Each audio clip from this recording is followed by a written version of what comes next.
পাণ্ডবেশ্বর উখড়া সংলগ্ন মানুষের দীর্ঘদিনের ইচ্ছা পূরণ হতে চলেছে।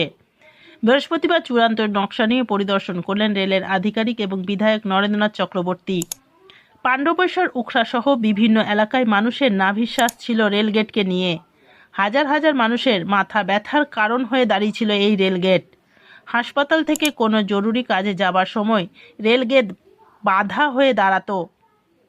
একবার বন্ধ হলে অনিশ্চয়তার সময় ধরে বন্ধ থাকত। বিধায়ক নরেন্দ্রনাথ চক্রবর্তীর তৎপরতায়, মাননীয় সাংসদ শত্রুঘ্ন সিনহার সহযোগিতায় রেল কর্তৃপক্ষকে মানুষের যন্ত্রণার কথা নিয়ে চিঠি করা হয়েছিল।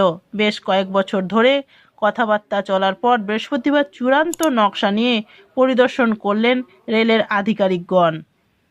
Green Asansol, clean Asansol. আমরা আরবির যে নকশা, সেটা একটা জনশুনানির মতো মানুষের সঙ্গে কথা বলা হলো।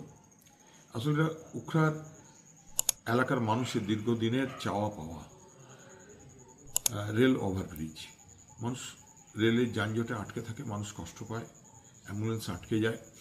তাই মাননীয় শত্রুঘ্ন সিনহা সংসদে এই বিষয়টি তোলার পর রেল নড়ে চড়ে বসে। এর আগেও উখড়া চেম্বার অফ কমার্সের একটা পিটিশন ছিল এবং আমরা সবাই মিলে চেষ্টা করেছিলাম। তার একটা ফলপ্রসূ দিক হয়েছে। পিডব্লিউডিতে গেছে, পিডব্লিউডি নো অবজেকশন করলেই 100% rail within 2 or 3 months tender float করে কাজ শুরু করে দেবে। আচ্ছা, প্রচুর মানুষ ওখানে দাঁড়িয়ে দেখছিলেন, রেলের অফিসাররাও সবাই দিকে বলেছেন, তাদের কথা বলেছেন।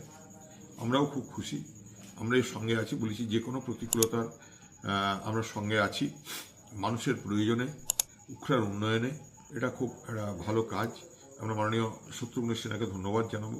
তার প্রচেষ্টায় রেল একটা ওভারব্রিজ পেতে চলেছে। তো এটা উখড়ার এলাকার মানুষের খুব সুবিধা হবে।